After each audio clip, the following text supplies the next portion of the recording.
Hey, what's going on? This is Numbers from educationforartists.com, and today I want to talk about common mistakes that a lot of musicians do, a lot of upcoming musicians do, indie musicians, and that's holding them back from actually getting to the next level. And we want to talk about mistakes. That's it's stuff that I observe, right? It's stuff that I observed, but also stuff that I did myself as far as in the entrepreneurial world. And as I said, right, if you been listening to this channel or know a little bit about me, I often talk about musicians being entrepreneurs, especially like in these days. And this is also really for the musicians who want to build their own label, who want to be independent, and kind of like build something on their own. If you want to get signed later on, once you're in a stage where you actually be able to, talk about the deal and how the deal will look like, and not only just get a deal dictated and then you have to sign, then this will also make sense for you because you need to be at a certain stage before you want to get signed, just to really be in a position of power where you can influence the deal that you going to get, right? All right, so let's talk about common mistakes as far as when it comes to the music career. All right, common mistake. So what I see a lot is focus, and this is kind of like two-sided, right?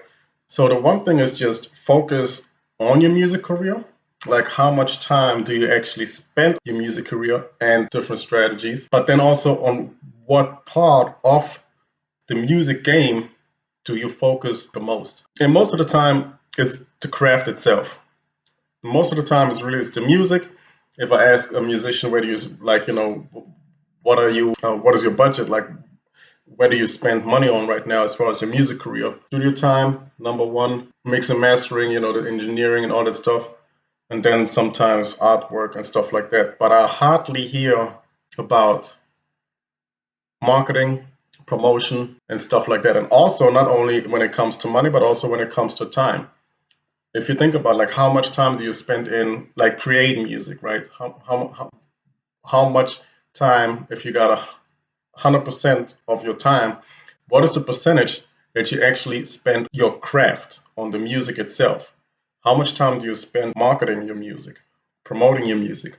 How much time do you spend networking with industry influencers? How much time do you spend, other business parts of the music, creating these relationships, as I said before, when it comes to influencers, but also maybe, managers, booking agents, like music supervisors, like all these guys who can actually have a really big impact on your career. How much time do you spend outside of the music itself on your music business?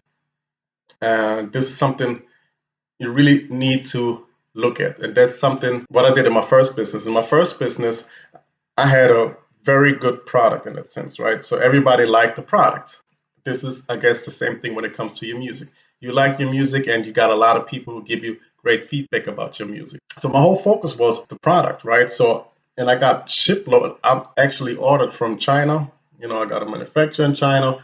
I ordered a bunch of stuff, of clothes and stuff like that from China to Switzerland. And then I just had like this big amount of stock. But I didn't had any promo planned, any marketing planned. I didn't had, this was really my first project. And but this is still like this is the one of the common mistakes that you just focus on the product itself, which in your case is the music. But you have to focus on other aspects to get your music out there, to get it happens sometimes, but it hardly happens. And you don't want to build your music career on that 0.01% who eventually, out of luck or somehow just that your voice or like your music get discovered by the right person and then they put you on and that's it. Like this is an illusion. This really is an illusion. What you need to do is you need to focus on the stuff, and in business we say revenue income activities, meaning I focus on the stuff that actually brings revenue, right?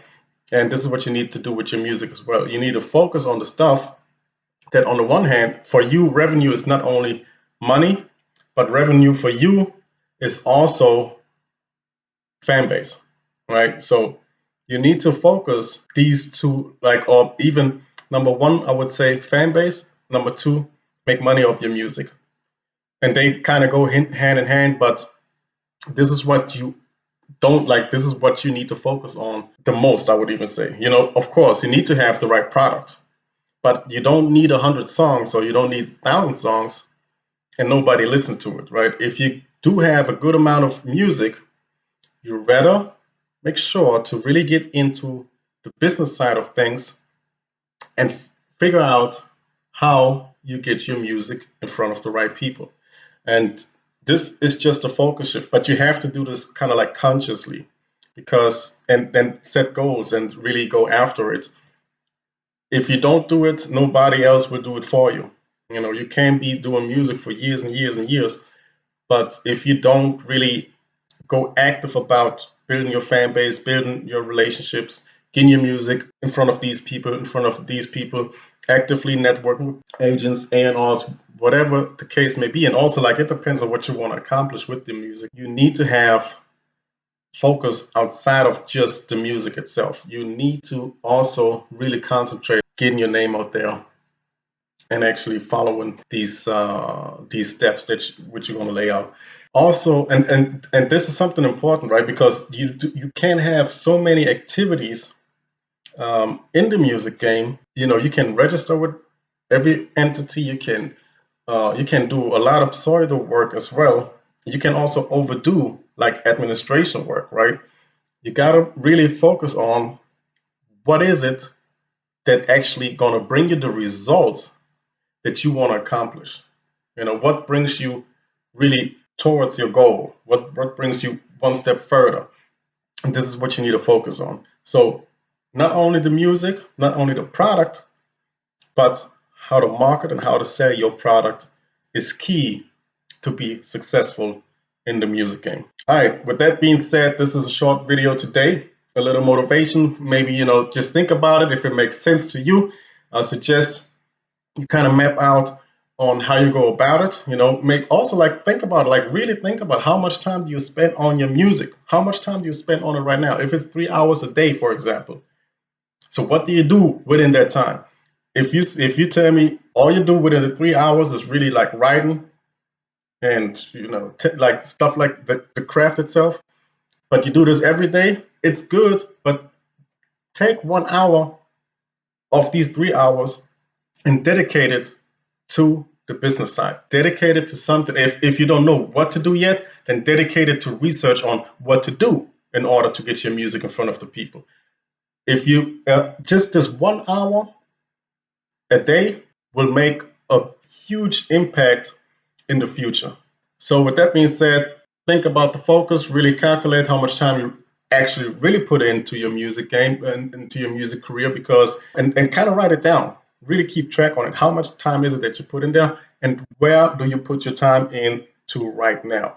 What is it? Is it just the craft or is it the business? And if it's not, then shift some time from just the craft or from activities that don't actually bring your music in front of the right people. And from there, do this consistently each day, whatever time is given, maybe 30%, maybe 50% of the actual time that you have that you put in to your music. If you don't put in a lot of time into your music, then I guess you might just need to put in some more time into the music. But just make sure that with that time you do put in your music, give a fair amount of time to the business side.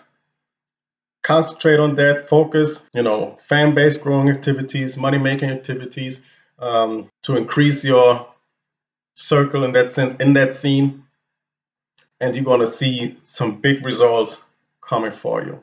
It might not be tomorrow, it might not be next week, but if you do this on a consistent basis, you will see dramatic change in your music career. With that being said, if this was helpful for you, Numbers from Education for Artists. Like, subscribe, share, comment below this video if you like it. If you have any other questions about the music business, what is it that we should cover here on this channel? And I'll talk to you soon.